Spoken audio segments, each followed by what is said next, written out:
Admiral Taman stood on the bridge of his flagship and looked at the display screen. The space around him was full of broken ships and dead bodies floating in the darkness. The great battle was over. The Galactic Federation had won against the Void Swarm, but the cost was terrible. Taman touched his wounded arm. Blood still came through the bandage. Around him, his crew worked with quiet faces. Many chairs on the bridge were empty. Those officers would never come back. "Sir, we have the final count," said his aide, a young officer named Kyung-ho. His voice was tired and sad. "We lost 730 ships. That is 82% of our fleet." Taman closed his eyes. 8 out of 10 ships were gone. 8 out of 10 brave crews who had families waiting for them.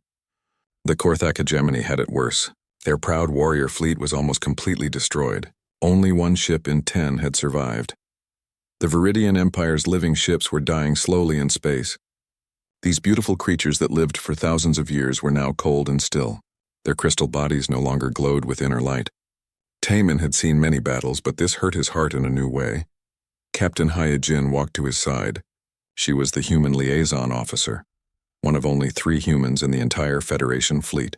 Her people were still new to space travel. Most aliens thought humans were too young and weak to fight in real wars. The Axiom Collective just sent their report, Hyojin said. Her English had a strange accent that Taman found interesting. They lost 60% of their fleet. Their AI commanders are calling it statistically catastrophic. Even the machines were scared. The Axiom Collective never admitted defeat or fear. Their artificial minds always found logical solutions to every problem. If they were worried, things were very bad. Taman looked at the main screen again. The Void Swarm had been an ancient enemy. These machines had eaten entire solar systems for millions of years. They turned planets into more machines, always growing, always hungry. The Federation had been fighting them for 50 years. Today should have been the end. Intelligence reports said this was the main Void Swarm force. Every species in the Federation had sent their best ships and bravest warriors. They had new weapons and new tactics. They were sure they could win, and they had won. The Void Swarm was destroyed, but the Federation was destroyed too. "Sir," called out Lieutenant Minsu from the communication station. "We have an emergency signal from the outer sensor network." Taman walked over quickly. The young officer's face was white with fear.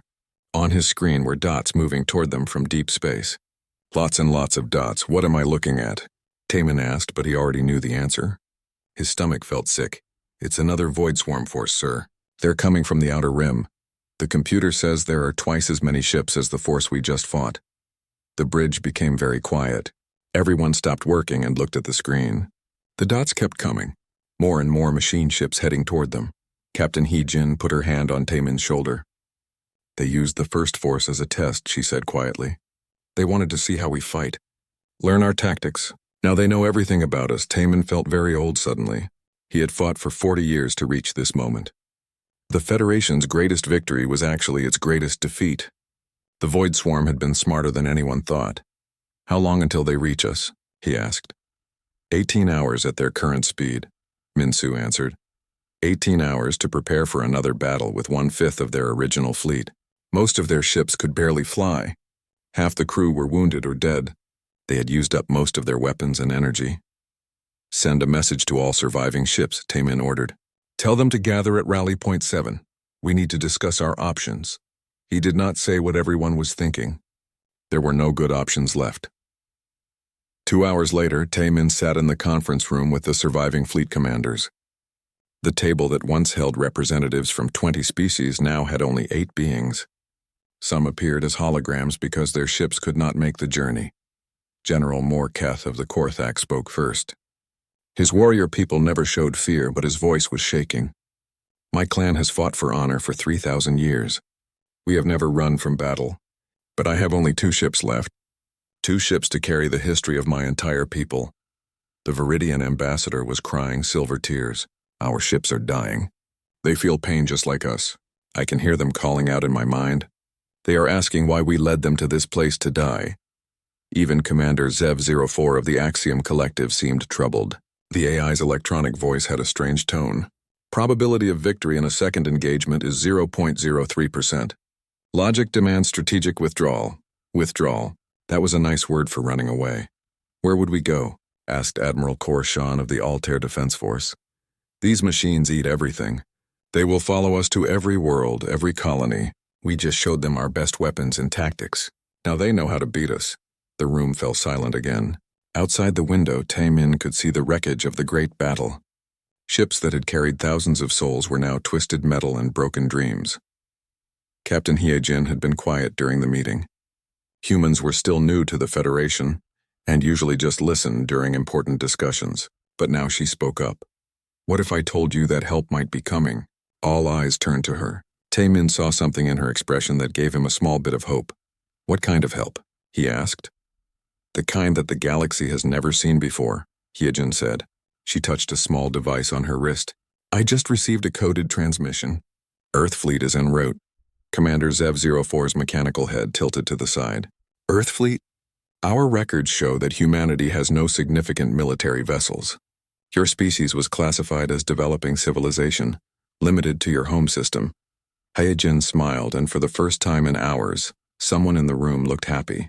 "Commander, there are many things about humans that are not in your records." The other commanders looked confused. General Morketh spoke what everyone was thinking. "Even if your people have ships, how many could there be?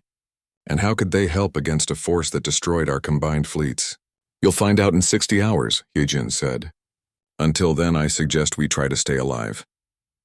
As the meeting ended and the commanders returned to their damaged ships, Taemin stayed behind with Hyejin.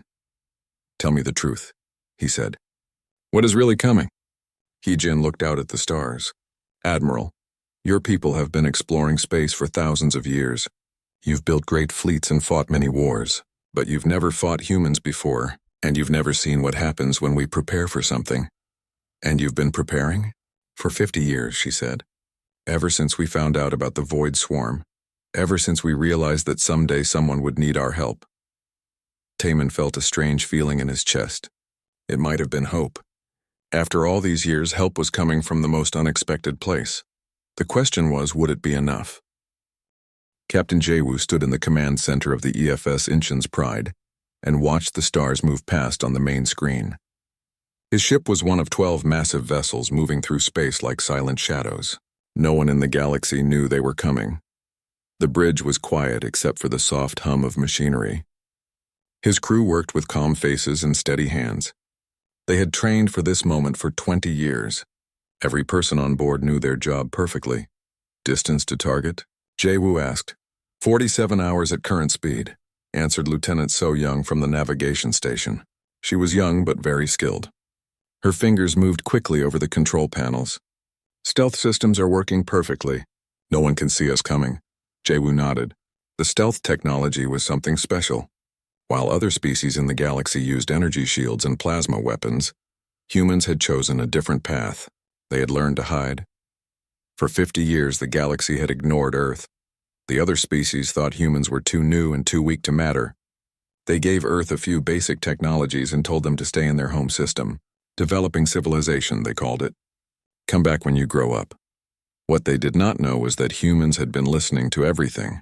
Every radio transmission, every data signal, every piece of technology that crossed space had been caught and studied by Earth's scientists.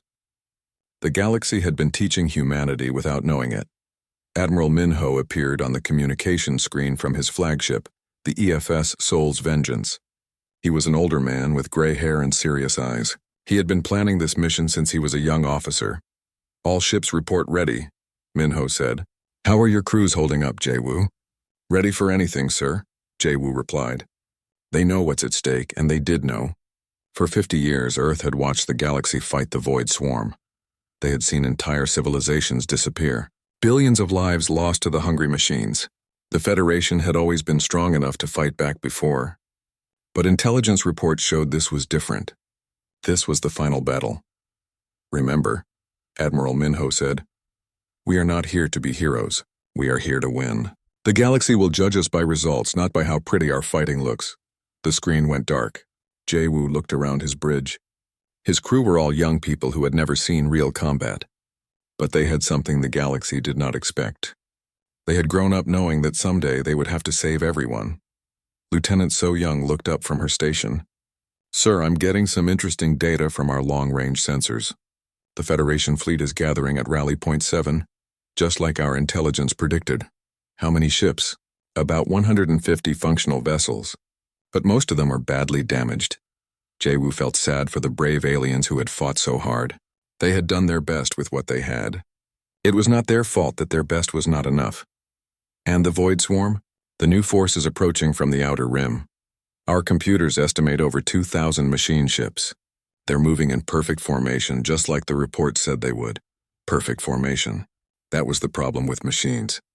They were very good at doing the same thing over and over. But humans had learned that sometimes the best way to win was to do something completely unexpected. Engineer Ji-hoon came onto the bridge carrying a data pad. He was the smartest person Jae-woo had ever met. For the past 10 years, Ji-hoon had been working on a special project. Something that could change everything. The quantum disruptors are ready, Ji-hoon said. All 12 ships are carrying them. But remember, we only get one chance. If the Void Swarm learns what we're doing, they'll adapt their defenses. Will it work? Jae-woo asked. Ji-hoon smiled. It will work because they've never seen anything like it before. The Void Swarm learns by copying what other species do. But no one has ever tried to turn their own minds against them. Jae-woo did not completely understand the science, but he trusted Ji-hoon. The engineer had studied every piece of data about the Void Swarm that Earth had collected. If anyone could find their weakness, it was him. The hours passed slowly. Jae-woo walked through his ship talking to his crew. In the engine room, Chief Hye-sun was checking the massive fusion reactors that powered their ship. These reactors were bigger and more powerful than anything the Federation used. How are we doing? Jae-woo asked. The engines are running perfectly, Hye-sun replied. We can give you full power for 72 hours straight if you need it. In the weapons bay, Sergeant Dong-sik was inspecting the kinetic cannons. While most species used energy weapons, humans had built guns that fired solid metal at incredible speeds. The aliens thought it was primitive. They would learn how wrong they were. Every cannon is loaded and ready, Dong-sik reported. We have enough ammunition for a long fight. Let's hope we don't need it all, Jae-woo said. But he knew they probably would. Back on the bridge, Lieutenant So-young was monitoring Federation communications. The alien commanders were discussing evacuation plans. Some wanted to fight, but most knew it was hopeless. They're scared, So-young said softly. These are the bravest beings in the galaxy, and they're talking about running away. They're not cowards, Jae-woo replied. They're just thinking like their species always have, logical, careful. They don't want to throw lives away on hopeless battles. But we're different? Jae-woo smiled. Yes, we're different. We humans have a saying, fortune favors the bold. Sometimes you have to take crazy risks to win. On his command screen, Jae-woo could see the positions of all 12 Earth ships. The EF's Busan's Hammer, the EF's Daegu's Fury, the EF's Gwangju's Hope, and 9 others. Each one was as large as a Federation battleship, but built with human engineering. Thick armor instead of energy shields, simple, reliable weapons instead of complex systems, engines that could run for days without stopping. Admiral Minho had chosen each ship captain personally. They were all people who could think quickly and act without fear. People who understood that sometimes the best plan was to have no plan at all.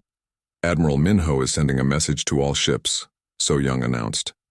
The Admiral's face appeared on the screen again. Behind him, Jae-woo could see the busy bridge of the Soul's Vengeance. Captains, Minho said, in 6 hours we will drop out of stealth mode and engage the enemy. The Federation fleet doesn't know we're coming. The Void Swarm doesn't know we exist. We have one advantage that no one has ever had before. Complete surprise. He paused and looked directly at the camera. I want you all to remember why we're here. This is not about proving that humans are strong. This is about saving every living thing in the galaxy. Every child who wants to grow up. Every parent who wants to see their family again. Every dream that deserves a chance to become real. The galaxy has ignored us for 50 years. They thought we were too young, too weak, too stupid to matter. Today we show them what happens when you underestimate the human spirit. The transmission ended. Jae-woo looked around his bridge. His crew were sitting up straighter. Their eyes were bright with determination. Lieutenant So-young broke the silence. Sir, should I send a message to the Federation fleet? Let them know help is coming. Not yet, Jae-woo said. Let's wait until we're ready to fight. No point in giving them hope until we know we can deliver on it. Outside the window, the stars looked the same as always, peaceful and eternal. But Jae-woo knew that in a few hours this part of space would become a battlefield, the most important battle in galactic history, and for the first time ever, humans would be fighting alongside the species that had dismissed them for so long. The galaxy was about to learn what Earth's children could do when everything depended on them. The second wave of Void Swarm ships hit the Federation defensive line like a metal storm. Admiral Taemin watched from his flagship as ancient warships that had survived 1,000 battles were torn apart in minutes. The machines moved with perfect coordination, each one knowing exactly where to strike. "We're losing the third defensive ring," reported Lieutenant Min-soo. His voice was steady, but Taemin could see the fear in his eyes. "The Korthak ships are fighting hard, but there are too many enemies." On the main screen, Taemin could see General Morketh's remaining ships charging directly at the machine fleet. The Korthak warriors never ran from a fight even when they knew they would die. Their energy weapons blazed against the dark hull of the Void Swarm vessels, but there were just too many. "The Viridian bioships are requesting permission to sacrifice themselves," said Communications Officer Yu Jin. "They want to ram the enemy command vessel." Taemin closed his eyes for a moment. These beautiful living ships had families and memories. They were not just machines of war, but thinking, feeling beings, and now they wanted to die to save others. "Tell them to wait," Taemin said. "Not yet." But he knew that not yet would become now very soon. The Void Swarm moved like a single creature with 2,000 bodies. Every ship moved at exactly the right time, every weapon fired at the perfect moment. They had learned from the first battle. They knew every Federation tactic, every weapon, every defensive strategy. "Sir, the machines are adapting faster than we predicted," said Tactical Officer Yunwoo. "Every time we try a new attack pattern, they counter it within minutes. It's like they can read our minds." That was exactly the problem. The Void Swarm learned from everything. Every battle made them smarter and stronger. The Federation had taught them too much. Captain Hee-jin stood beside Taemin's command chair. She had been quiet for the past hour, watching the battle with calm eyes. Sometimes she would touch the small device on her wrist and smile slightly. "Your Earth fleet," Taemin said to her quietly. "Are they really coming?" "They're here," Hee-jin said. "What do you mean here? I don't see any ships on our sensors." Hee-jin touched her wrist device again. "Admiral, you're about to learn something important about humans. We don't always fight the way other species expect us to." Suddenly, every alarm on the bridge started ringing at once. Lieutenant Min-soo looked at his sensor display with confusion. "Sir, I'm getting massive energy readings behind the Void Swarm fleet, but there's nothing there. It must be a sensor malfunction." "It's not a malfunction," Hee-jin said. "It's stealth technology." The space behind the Void Swarm began to shimmer and twist. 12 enormous shapes appeared out of nowhere, like ghosts becoming solid, ships larger than anything in the Federation fleet, dark and powerful and completely unknown. "What in the name of the ancestors are those?" whispered General Morketh's voice over the communications channel. The lead ship began broadcasting on all Federation frequencies. The voice was clear and strong, speaking in perfect galactic standard. "This is Admiral Min-ho of the Earth Fleet, commanding EFS Soul's Vengeance. Apologies for being late to the party. We had to make sure our ships were ready for this kind of work." The Federation command channel exploded with confused voices. Species that had never heard of Earth's military were suddenly seeing 12 massive warships that had appeared from nowhere. "Earth Fleet?" General Morketh's voice was full of shock. "The humans have a fleet?" But they were classified as a developing civilization. "Well," said Admiral Min-ho's voice, calm and confident. "We developed." Taemin stared at the tactical display. The human ships were huge, at least twice the size of his flagship. They moved with purpose and power, positioning themselves for attack. But their weapons were strange. Instead of energy cannons or plasma torpedoes, they seemed to carry some kind of projectile systems. "Are those kinetic weapons?" asked Tactical Officer Yunwoo. "That's so primitive." "Primitive and effective are not the same thing," Captain Hee-jin said. "You're about to see the difference." The first human ship, EFS Busan's Hammer, opened fire on the Void Swarm rearguard. Instead of beams of energy, it launched solid metal projectiles at incredible speed. The kinetic rounds punched through the machine ships like they were made of paper, causing explosions that lit up space. "How is that possible?" Lieutenant Min-soo asked. "Those machine hulls are designed to absorb energy weapons, but not to stop physical impacts at relativistic speeds," Hee-jin explained.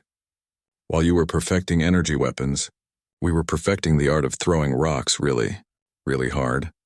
The Void Swarm tried to adapt to this new threat, but the human tactics were unlike anything they had encountered.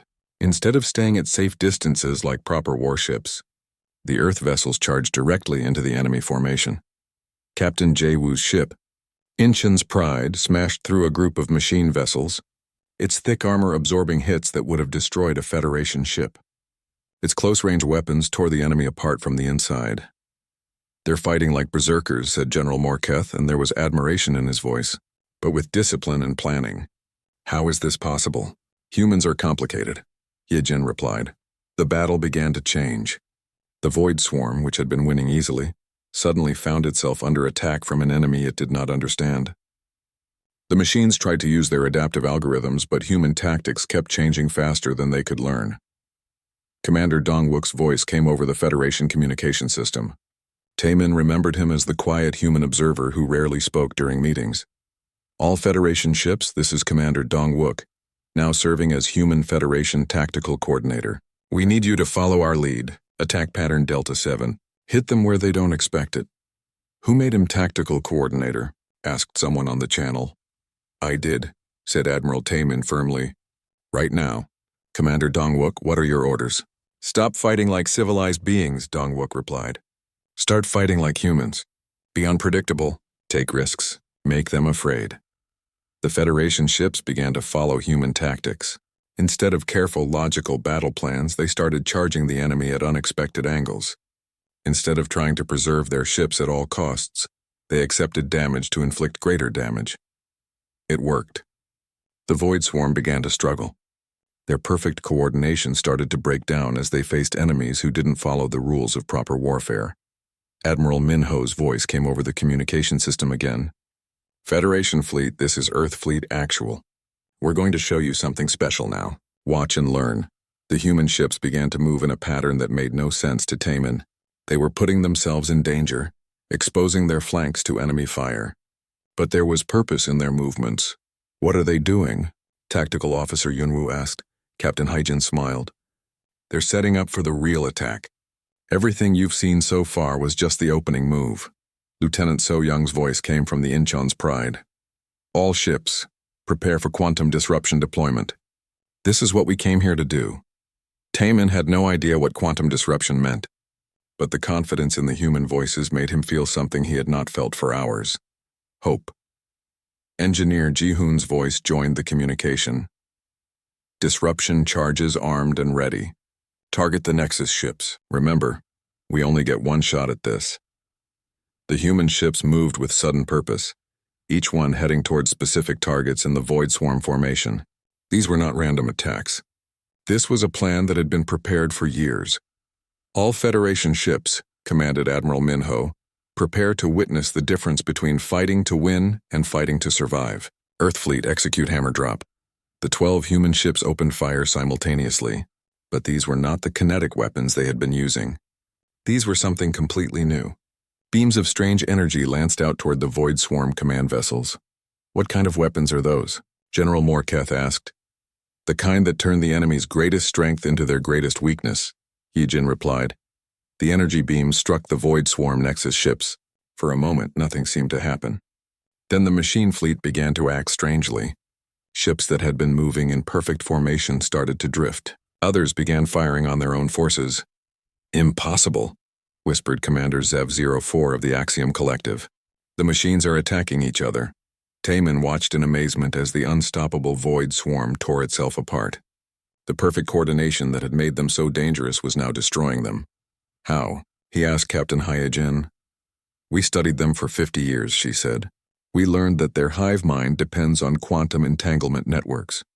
So we built weapons that scramble those networks. Now each machine thinks all the others are enemies." The battle was turning. The Federation fleet, moments away from total destruction, now found itself fighting alongside the most powerful human fleet anyone had ever imagined. Earth's children had arrived to save the galaxy. The quantum disruption beams had worked, but not completely. Engineer Ji-hoon watched his display screens with growing concern as he stood on the bridge of Incheon's Pride. The Void Swarm's hive mind was damaged, but the machines were trying to repair themselves. Captain Jae-woo, Ji-hoon called out. The disruption is only partial. Their adaptive systems are fighting back. We have maybe 20 minutes before they restore full coordination. 20 minutes to end a war that had lasted 50 years. Captain Jae-woo looked at the tactical display. About half of the Void Swarm ships were attacking each other, confused and directionless. But the other half were still organized and dangerous.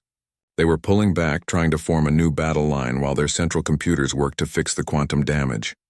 What do we need to do? Jae-woo asked. Ji-hoon pointed to the largest machine ship at the center of the enemy formation. It was 10 times bigger than any other vessel, covered in strange antenna arrays and energy collectors. That's their central nexus, the main brain that controls everything. If we can get close enough to plant a quantum virus directly into their network, it will spread to every machine in the galaxy. How close? Very close. Close enough to touch, Jae-woo understood immediately. It was a suicide mission. No ship could get that close to the central nexus and survive. The machine ship was protected by hundreds of smaller vessels and defensive weapons that could destroy anything that approached. I'll take us in, Jae-woo said simply. Sir, Lieutenant So Young protested, the ship can't survive that kind of attack. None of us will make it back. Then we don't make it back, Jae-woo replied. But we make sure the job gets done. He opened a communication channel to Admiral Minho. Sir, requesting permission to make a direct assault on the central nexus.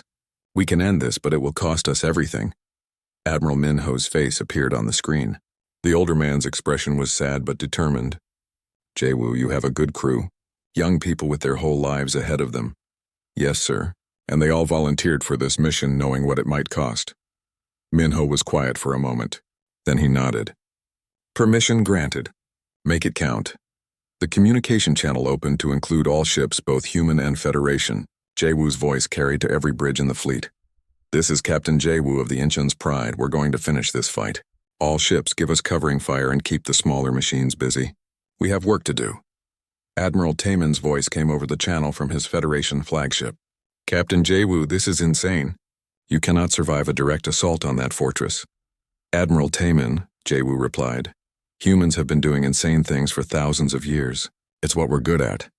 Lieutenant So Young began plotting a course directly toward the central nexus. Her hands were steady, but Jae-woo could see tears in her eyes. She knew they were flying toward their deaths, but she did her job anyway. Course laid in, sir, she said. Straight line, maximum speed. Engineering, this is the bridge, Jae-woo called. I need everything the engines can give us. Chief Hee-sun's voice came back immediately. You'll have it, Captain. The engines will hold together long enough. Long enough for what? Long enough for whatever you need to do. The Incheon's Pride began to accelerate toward the massive enemy fortress. Around them, the battle continued to rage. The other 11 human ships formed a protective formation, clearing a path through the smaller machine vessels. Captain Subin of the Daegu's Fury was destroying enemy ships with precise kinetic strikes. We'll keep the road open for you, Jae-woo. Just get there fast. Commander Hae-won of the Gwangju's Hope was using her ship like a battering ram, smashing through groups of machine ships that tried to block the path. Almost there. Keep going. But the enemy was not helpless. The central nexus had powerful weapons of its own. Energy beams as thick as buildings reached out toward the approaching human ship. The Incheon's Pride's armor held, but just barely. Hull integrity at 60%, reported Damage Control Officer Young-soo. We can't take many more hits like that. We don't need to take many more, Jae-woo said. Just a few. The Federation ships were doing their part too. General Morketh's 2 remaining Korthak vessels were fighting like cornered tigers, drawing enemy fire away from the human assault. The Viridian bioships had surrounded a group of machine destroyers, using their living hulls to absorb damage while their weapons struck back. Even Commander Zev-04's Axiom collective ships were fighting with desperate efficiency, their AI minds calculating the exact moment to fire for maximum effect. 5 minutes to target, So Young announced. Ji-hoon was working frantically at his engineering station, preparing the quantum virus for deployment.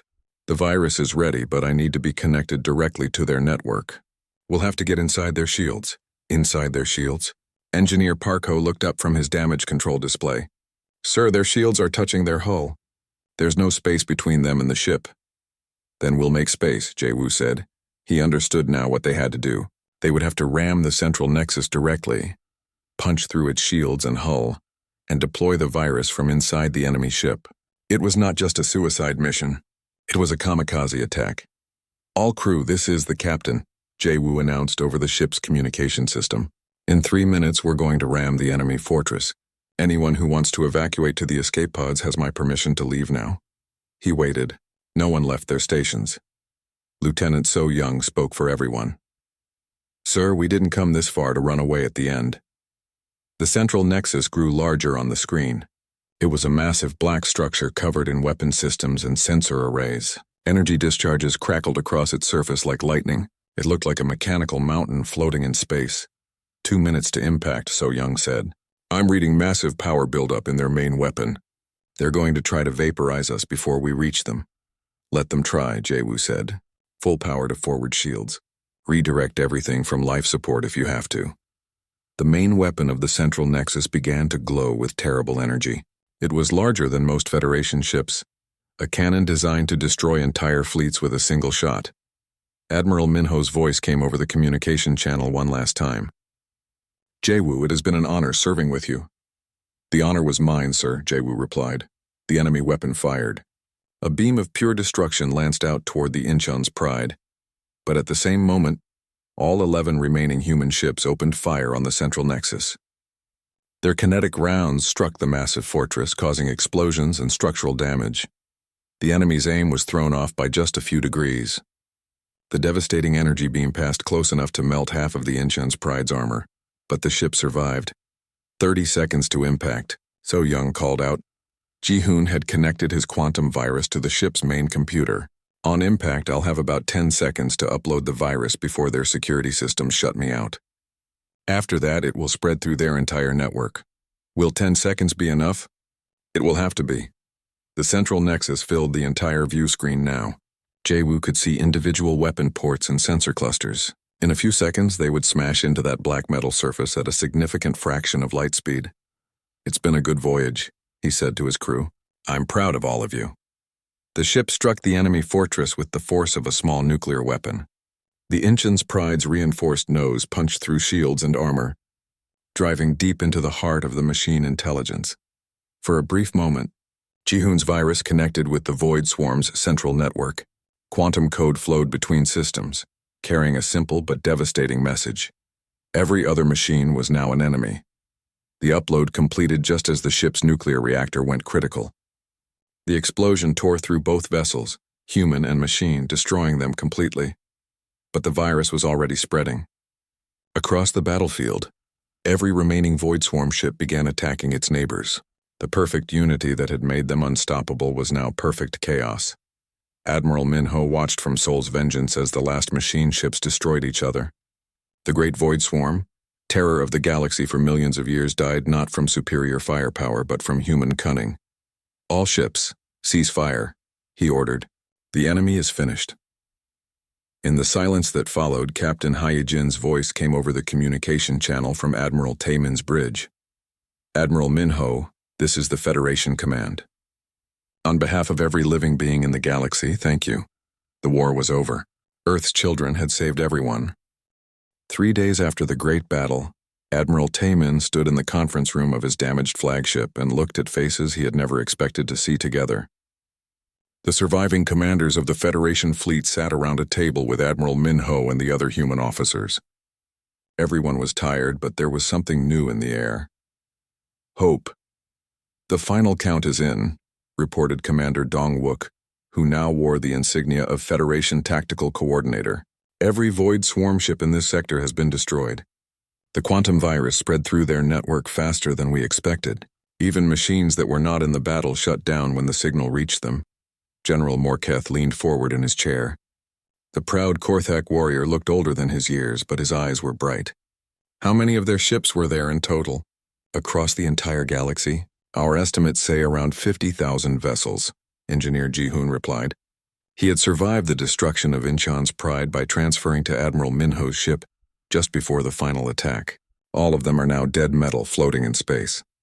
The room was quiet as everyone thought about what this meant.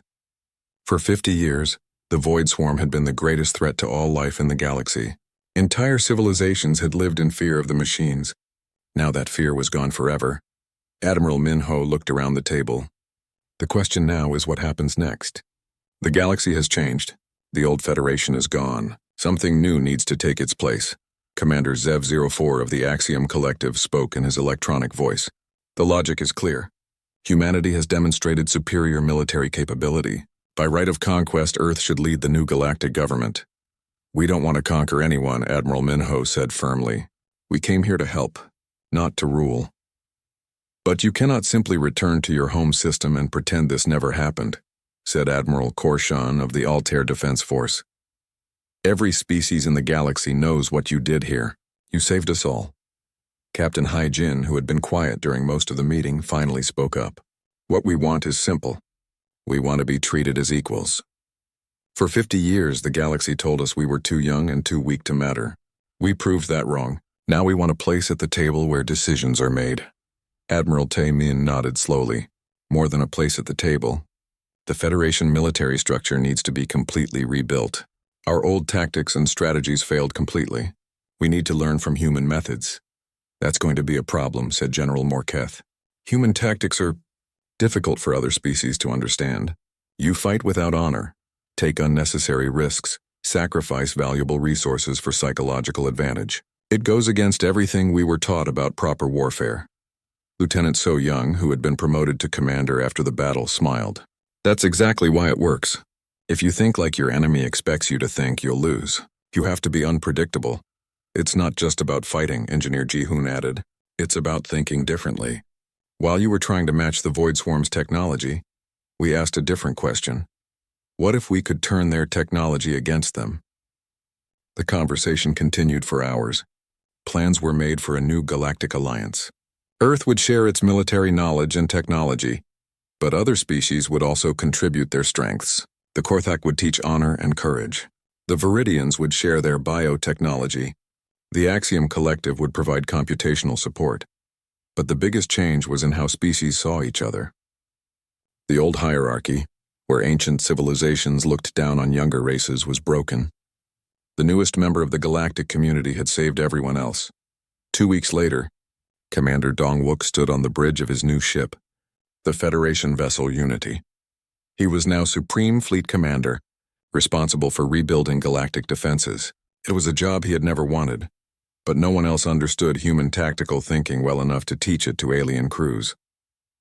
Sir, we have a message from the Korthak Military Academy, reported his communications officer, a young Viridian named Sil Nara. They want to send 50 of their best officers to Earth for training. Approved, Dong-wook said. What about the Axiom Collective? They're requesting detailed plans for all human weapon systems. They want to upgrade their fleet designs, send them the technical specifications, but tell them to be careful. Human weapons are designed for human thinking. They might not work the same way for AI crews. It was true. Other species were struggling to adapt human military concepts to their own forces. Humans fought with emotion and instinct as much as logic. They took risks that made no mathematical sense, but somehow worked out in the end. Captain Jae-woo walked onto the bridge. He had been promoted after his heroic sacrifice attempt, even though his ship had been destroyed. The Federation had built him a new vessel, the EFS New Incheon, as a symbol of human-alien cooperation. How are the new recruits doing? Dong-wook asked. Better than expected, Jae-woo replied. The young ones learn faster. They don't have as many old habits to break. Give us 5 years and we'll have a fleet that thinks like humans but fights with the best technology from 12 different species. On Earth, things were changing too. Lieutenant So Young was now director of the Galactic Naval Academy, teaching alien cadets how to think like human warriors. The first class had been a disaster. Students who had been taught to follow orders precisely struggled with human concepts like improvisation and acceptable losses. But the second class was better. And the third class was better still. Young beings from across the galaxy were learning that sometimes the best plan was to throw away the plan and do something unexpected. Engineer Ji-hoon had become the most famous human in the galaxy. Every species wanted to understand his quantum disruption technology, but more importantly, they wanted to learn his approach to problem solving. Instead of accepting that some challenges were impossible, he asked what would happen if the impossible became possible. Admiral Minho was now serving as Earth's representative to the new Galactic Council. The political structure was completely different from the old Federation. Instead of ancient species making decisions for younger ones, every civilization had an equal voice. The Outer Rim colonies are reporting something interesting, Minho told the Council during one of their weekly meetings. They're finding disabled Void Swarm ships everywhere. Thousands of them, all shut down by the quantum virus. What are they doing with them? Asked the Viridian representative. Studying them. Learning from them. The machines had some amazing technologies that we never understood because we were too busy fighting them. Admiral Taman, who now served as Deputy Council Leader, raised an important point. We need to be careful. The Void Swarm was dangerous for good reasons. If we're not careful, we might accidentally create something just as threatening. That's why we're sharing everything, Minho replied. No one species gets to keep all the secrets. Every discovery is reported to the Council and shared with everyone. It was a new way of thinking for the galaxy. For millions of years, species had hoarded their best technologies, keeping advantages over their neighbors. But humans had proven that cooperation was stronger than competition. 6 months after the battle, Captain Hai Jin stood on the observation deck of Earth's first orbital shipyard and watched new vessels taking shape. These were not human ships or alien ships, but something completely new, hybrid designs that combined human engineering with alien innovation. The ships were beautiful and terrible at the same time, sleek hulls that could survive in any environment, weapons that could adapt to any threat, crews that included beings from dozens of different worlds, all trained to think and fight together. It's amazing how much things have changed, said a voice behind her. He-Jin turned to see Admiral Tae-min approaching. The alien commander had become a good friend over the past months. 6 months ago, my people didn't even know Earth had a military. Tae-min continued. Now human tactical doctrine is being taught at every military academy in the galaxy. And 6 months ago, humans thought we would spend forever stuck in our home system, Hai-Jin replied.